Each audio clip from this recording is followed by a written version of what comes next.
I'm sure we've all experienced it. You're about to make an important sales call. You are presenting to senior executives.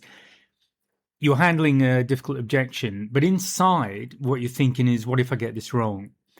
And where that's a problem is that lack of confidence affects you far more than just the words that you're saying.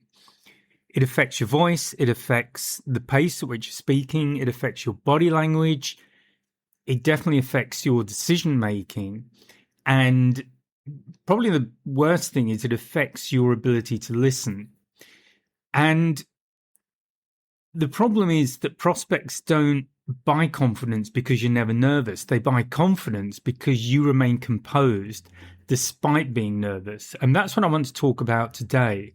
It's practical ways to project confidence even when you don't genuinely feel it. And what's prompted this is that I'm learning a language and I'm got some vocabulary. I'm contemplating going to a group where I'll have to actually speak. It's French is the language. And it just reminded me of when I started my sales career. And I remember going into meetings. I was selling quite technical gear, and I could imagine all sorts of scenarios that I didn't know the answer to. And it's the same thing with the French. It's like going in there thinking of maybe an opening sentence or two, but then trying to imagine all the different scenarios that could come back as answers and what the words would mean and how they're pronounced and all this kind of stuff. So I want to get back to the basics. And I have spoken about lack of confidence before, but I think it is a really important one. And it is for the reason I've just given you, that your clients want to feel confident that you are there to support them. Remember, as salespeople, we are there to support our clients. That's our role. That's what we're there for. We're there to help them to solve their problems. If we adopt that mindset, if we adopt that service mindset, everything else becomes much easier. So obviously, if we want clients to trust us, we need to project that feeling of confidence, because we trust people who come across as confident, even if inside they're not. So confidence isn't the absence of fear. And one of the important things to understand, that if somebody looks confident, it doesn't necessarily mean that they're not nervous. The chances are that they are. And you'll have experienced salespeople, and I've certainly experienced this even after decades of sales work, of feeling anxiety before a big meeting, feeling pressure around quotas, maybe experiencing self-doubt after losing a deal because I'm stepping back and looking, okay, I wasn't expecting to lose that. Where did it go wrong? And the difference isn't confidence, it's action. So confidence often comes after you've taken action, but not before it. So going back to the language example, you might, if you've ever experienced this, if you've ever tried to learn another language, you might, hopefully you can relate to this, or even if you haven't. So you might know lots of words, you can read them, you can write them, but when someone speaks to you, your brain just freezes. And it isn't because you don't know the language, but it's because you're afraid of making mistakes. And this is the biggest, I think it's probably the biggest hurdle when you're learning a language, that you don't become fluent because you just avoid conversations. And sales works the same way. You don't become confident before making difficult calls. You become confident because you made them. And that's a really important thing to recognize. And we become confident because we got through it. It didn't go as badly as we thought it might. Yep, things may have come up during that call, but we can go back over those and look at what's the learning from that experience that I can then implement next time around. So what do you do if you are feeling a little bit anxious when you go into a meeting? What are the steps to take to help you to present that confidence that the client's looking for? Well, let's look at it the other way first of all. What are the biggest giveaways that someone lacks confidence? Well, they're going to rush, they'll speak quickly, they'll interrupt, they over explain, they answer objections before prospects have even finished talking. So, speaking and acting quickly, they're usually a symptom of stress. And what the reason that we act that way is that when our brain perceives pressure, it basically wants to escape. It wants to escape that situation as quickly as possible. And I remember being told this very early in my career. It was one of the first product demonstrations I did on my own. It might have even been the first. And it was a really nice guy I was demonstrating to. He actually became a really good customer while I was at this company. But the first thing he said to me was just slow down, because I was rushing to get it done. I was really nervous. I didn't want to mess it up and all of that stuff that we go through. And he was very, very helpful. So I was fortunate in learning that lesson very early on to just slow things down. And it does a couple of things. One is it does allow you to present a feeling of confidence, even if you're not feeling it, but also it gives you time to think about what you're doing and think about what has to happen next. So you relieve some of that pressure. So how does that look in practice? Well, first of all, just slow down your breathing a little bit. Obviously, you need to breathe. Slow down your speech. Maybe put pauses in there. If you've got somebody speaking more slowly and maybe considering what they're saying, that's definitely a way of presenting confidence and building trust. Because if you're speaking with somebody who tends to do that, if they appear to be thoughtful before they give you an answer, we generally feel more trusting of people who are like that. So slow down your speech, definitely slow down your movements. Don't be rushing about. Just make it measured. Think about what you're doing next and then do it. And then with your responses as well, slow everything down. Think before you respond. And remember, silence is powerful. And it's very easy to underestimate just how powerful silence is when it's used correctly. So when somebody asks a question, when your prospect is asking a question, just pause, think about it, and then answer. You don't have to respond immediately. It doesn't have to be an instant response. Give yourself 2 seconds. Even if you don't need it, just pause for 2 seconds. And that was 2 seconds. And that comes across as thoughtful. And again, the important thing to remember is that people who are confident very rarely rush. And then the next thing to think about is just letting go of being perfect. Because again, it's very easy to drop into that mindset of thinking if I make one mistake, they'll lose confidence in me. And that really isn't true. It's very rare that happens. And if it does, they may well not be the client you want anyway, frankly. Because most of us don't expect perfection. What we are looking for is authority. We're looking for competence. And if you don't know something, being upfront about it, saying that you don't know but you'll find out, that is confidence. So confidence is not having to know the answer to every possible question that will come up. And the truth is that for a lot of us in sales, we don't know all of the answers.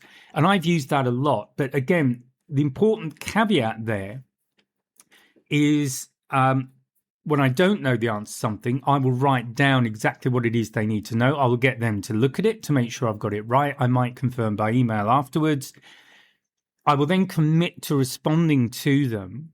So if it's urgent, it might be the following day by midday. And then I will always get back to them by that time, not later, but always by that time or earlier, whether or not I've had an answer. And the reason that's so important is that you can't control, if you've got to go, so I've been working for overseas distributors when I've been in Australia. So the time zones don't line up. So it's not unusual in Australia to have to wait overnight to get a response. But if I don't get a response from that company, I've got to obviously escalate it, but that gives me nothing to go back to the client with. So I'll just go back to them and say, look, I've raised it. I didn't get a response overnight. I've escalated it, and I will get back to you again tomorrow, again by the whatever time is appropriate. But if you stick to your word, if you do what you say you're going to do, people respect that far, far more than somebody who says they're going to do something and then they don't do it. Because where does that leave you? And this is the important thing about building trust. If you leave a crack like that, or if you let a crack like that develop, if I tell you I'm going to get back to you by 12 o'clock tomorrow and I don't, what else, how reliable am I when it comes right down to it? How reliable am I when it comes to delivery of whatever it is I'm arranging for you, I'm selling to you? How reliable am I when something goes wrong? What level of support can you expect? So these things are really, really important. So always under promise, over deliver. And this builds, it doesn't only build confidence, it doesn't only build trust, but it builds confidence in yourself. So another important thing is preparation. So again, confidence doesn't appear by magic. It comes about because what you're doing is you're reducing uncertainties. So lack of confidence tends to come where there's a huge amount of uncertainty and we're really not sure what's likely to happen, either in a meeting or as a result of it, or that kind of thing. So what I mean by preparation is to get very clear about certain things. So before a meeting, and I'm primarily thinking here of face-to-face meetings or video meetings, whatever, but just ask yourself, what outcome do you want from that meeting? What are the questions that you're likely to get? What are the objections that might arise? And do you have any stories of other users who have a similar problem that you might be able to share? And what evidence do you have available that will support your recommendation?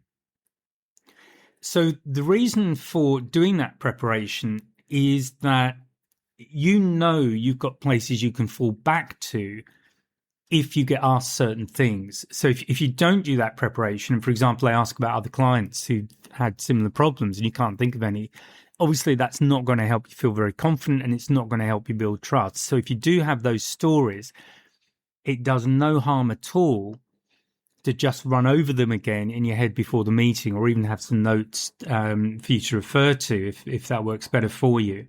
But do what you can to support yourself, because the more backup you've got, the more you remove that uncertainty and the more you reduce that lack of confidence.